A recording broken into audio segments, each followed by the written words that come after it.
Union Home Minister Amit Shah held a high-level meeting in Srinagar. He also briefed Prime Minister Narendra Modi about the incident.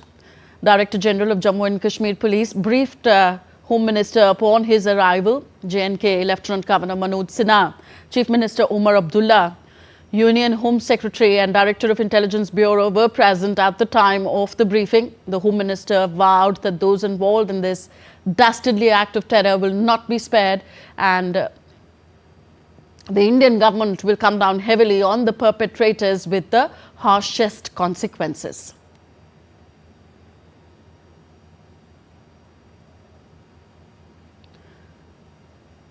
And DD India's Salman Qazi joins us from Srinagar on the story. Salman, up first, give us the latest about the terror attack, how exactly it was carried out, and the number of fatalities and the condition of the wounded.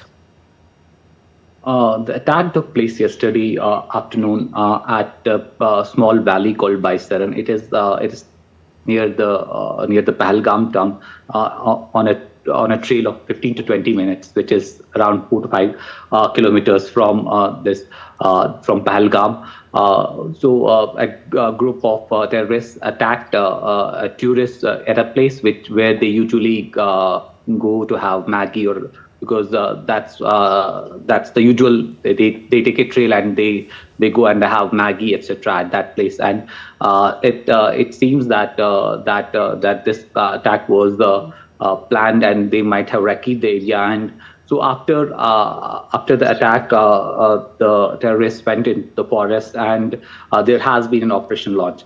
The casualty figures have not been officially communicated to any of the media. However, we have reports that the casualty figures might be as high as 26, and most of the injured have been taken to the hospitals. Some of the seriously injured were taken to Army Base Hospital and other hospitals. So there has been, but the casualty figures and the exact injury figures have not been communicated officially as of yet, right now. Okay. Salman, what more can you share with us about the search operation being conducted by the security forces? The search operation has been began yesterday itself after the attack. Within half an hour of the attack, the security forces had cordoned off the area. However, you have to understand that the area is a very it's a forested area. And these forests are not kind of these are not very small forests, and these are very dense and forests of thousands of square kilometers. And these are all connected from here to Pahalgam to Srinagar to Kishtwar. So we have a huge patch of these mountainous forest areas which are intercept with the alpine meadows. So this search operation is going to be a very prolonged. This is going to be a very long, and the security forces, I'm sure that they will go very methodically about it. This is not something that where they can go in and choke in a few choke points. They will have to launch multiple search operations across different meadows, across different forests. So it will be an operation that will be logistically very difficult for the security forces, and but nevertheless they will be undertaking this operation. So indeed, this terrorist attack is coming when the tourist season is at its best in Jammu and Kashmir. Now, will today's incident in any way affect the tourism sector and, of course, the Amarnath Yatra coming in the following months? I think the tourism sector would be severely impacted. There will be a huge. We're already getting reports that there have been mass cancellations of hotel bookings. Air India has announced 2 flights just to accommodate the passengers or the tourists who were here. Who want to reschedule and go out as soon as possible.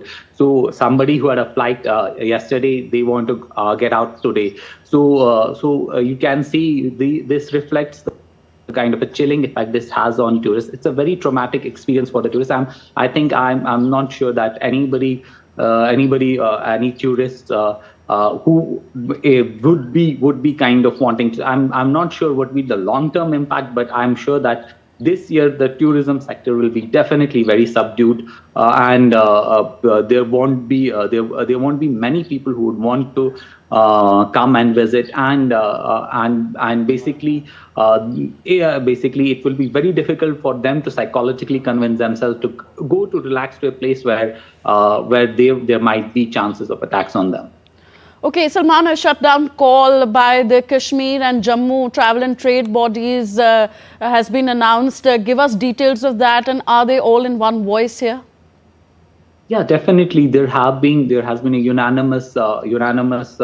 unanimous shutdown call by most of the trade bodies, and I'm sure that the impact would be very comprehensive and on transport, on the shops, and etc. Usually the markets here start to open at around 8:30. So I'm sure that in some time we will be able to show you visually that the impact has been comprehensive. But yeah, in terms of bodies, the fruit growers body, the trade federations, the transport federation, the private schools association, there have been calls of a band and by all of them, and not only here but also in Jammu, but also in various towns in the Jammu region, Doda, Kishtwar, and here in Srinagar also. Okay, Home Minister Amit Shah, we know, is in Srinagar. He held a high-level meeting yesterday. Tell us about that, and will he also review the security apparatus today as well?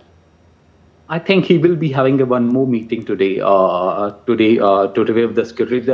I'm sure that yesterday security review meeting was done, which was attended by the LG Manoj Sena, Chief Minister Umar Abdullah, and all the top security officials of the state from JK Police, Army, and the CRPF and intelligence agencies. And I'm sure that there will be one more follow-up review meeting for that thing. And yesterday's meeting. It was communicated that the Home Minister has expressed a commitment that these attackers have to be pursued at any cost. Okay, finally, Salman, if you could tell us a bit more on what's been the reaction by the locals of the state and regional leaders, for that matter. We witnessed spontaneous protests across all the big towns. In Jammu, in Doda, in Srinagar, in Baramulla, in Handbara. There were candlelight marches all across by very common people who came out and they basically protest against the killings and expressed their grief and said that this is not acceptable. Very unanimous condemnation all across, from common people to all significant political actors. The Chief Minister expressed deep anguish. Meanwhile, Umar Farooq, he has also condemned the attack. All the religious leaders who have expressed anger and grief at this. Sajad Lone, Mehbooba Mufti, Junaid Azim Mattu, most of the political leaders across all spectrums, they have they have condemned this thing and expressed their grief, and that has also reflected on the ground. Most of the common people, most of these protests were very spontaneous. They were not organized by anyone or on anyone's prodding. They were done by people on their own, and I'm sure that and today's Bandh also would be kind of a reflection also on the kind of unanimity with which the society here in Jammu and Kashmir has condemned this attack. Very unfortunate. The whole country stands in shock. Thank you very much, Salman Qazi, for all those updates.